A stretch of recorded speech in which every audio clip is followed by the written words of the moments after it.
So just a few more comments before we go back to the practice again.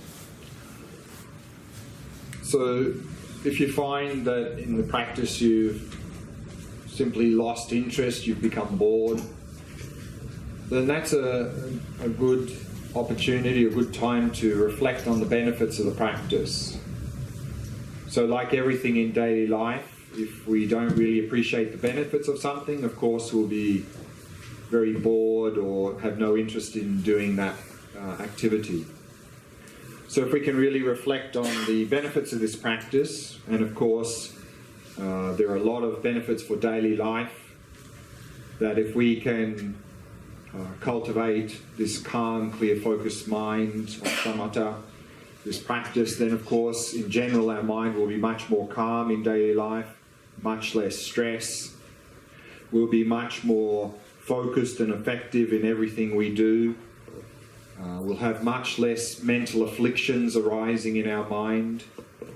Again, to quote from the great Indian master Shantideva, who says, "Those with a distracted mind are trapped in the jaws of the mental afflictions." So if we don't have this balanced mind, or focused mind, we're more predisposed for mental afflictions to arise, to be reactionary when things come up. So you'll find that by doing this practice, our mind will be more calm, less likely for mental afflictions to arise in our life. And also you'll find that you'll start to enjoy the simple pleasures in life much more than we do now. So these are some of the benefits for daily life from this practice. And then of course in the Buddhist perspective, also this practice of course is the basis for all other practices, particularly the two wings of practice of wisdom and compassion. So if we put some effort into this practice, you'll find that when we come to cultivate qualities such as loving kindness and compassion, it will be much more effective, much more easy. And also then when we go into the wisdom practice, Vipassana practice, it'll be much easier to penetrate the nature of reality and then thereby start to really reduce our mental afflictions and suffering. So if we reflect on these sorts of benefits, then I think we'll be quite enthusiastic about doing the practice. And of course, in terms of our motivation, I think it's also helpful, particularly if things start to get a little bit difficult, to include others in our motivation, that we're not really just doing this for our own benefit, but we're doing it so we can be of more benefit to the people around us in our life. So if you can include others in your motivation, you'll find that particularly when things get a bit difficult, we're going to persevere more because we're really doing this also for others. And of course, if we're becoming frustrated in the practice, that's often a sign that we're full of expectation, hoping for certain things, expecting certain things to happen. So of course, let go of any expectations. Remember, in this retreat here, we're simply learning the practice, we're becoming more familiar with the practice. And of course, in the short term, there's going to be a lot of variations in the practice, because from one day to the next, our mind is very variable. Some days it's naturally more quiet, other days naturally much more agitated. So again, to have this long-term perspective and not have a short-term perspective. And so if we have a long-term perspective, we can avoid a lot of this frustration.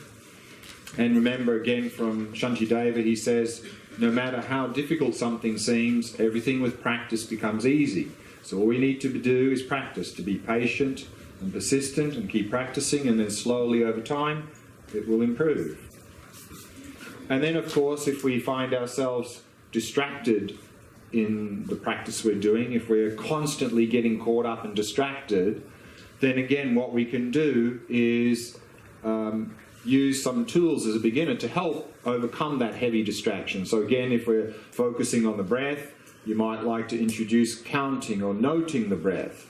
If you're in the mind practice and you're getting caught up in the thoughts and so forth, again, labeling, giving them a name can be helpful.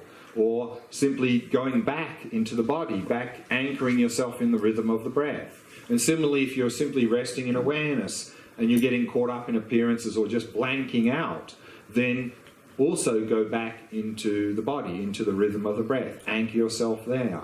So you can use that anchoring to help avoid getting heavily distracted. And of course, in the practice, if some pleasant or unpleasant experiences come up, either mentally or physically, the advice again is don't get caught up in them, because it's easy to get caught up in pleasant and unpleasant experiences. Get caught up with craving and attachment for pleasant things that come up in our meditation, and caught up with aversion to the unpleasant things. And of course, if we get caught up in attachment and aversion, then our whole practice is coming to a grinding halt. So therefore, don't make a big deal out of these experiences, whether they're pleasant, unpleasant, or strange. Simply let them be and keep to the instructions of the practice, because these experiences will come and they'll go. And of course, if we're starting to experience these qualities of clarity and stillness and joy or bliss, again, it's very easy to get caught up in craving and attachment for them because they're very pleasant. So rather than do that and our whole practice coming to a stop, use those experiences to actually go deeper into the practice, because a clear, still, and joyful mind is exactly the basis to go further into the practice. So use them to go further into the practice rather than having some craving for those experiences. So that's all I wanted to mention for this practice again. And this time, even less commentary. So the first half, we'll be preparing the body and the mind in our own pace. So take as much time as you need to prepare your body and your mind, and then when you're ready, then move into the practice. And then the rest of the 2 sessions will be in silence to enable you to go a little bit more into the practice. So let's do the practice again. Sorry, can you repeat about the body and mind preparation? Yeah, so with the body and the mind, of course, preparing the body is to setting a good posture, back straight, body relaxed. And then, of course, let the breathing settle. And then preparing the mind, of course, bringing it into the present moment. And if you want, you can do that by focusing on the rhythm of the breath. So when your body is relaxed, your body is relaxed, your mind is relaxed in the present moment, then you move to your practice. That may take, you may be able to do that in 1 or 2 minutes. It may take longer, so don't rush it. However long you need to prepare your body and mind. You know, if you're a bit agitated, you may need a bit longer to settle that down to start. When you're ready, then just shift to your object.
So as always, we begin by preparing the body and preparing the mind.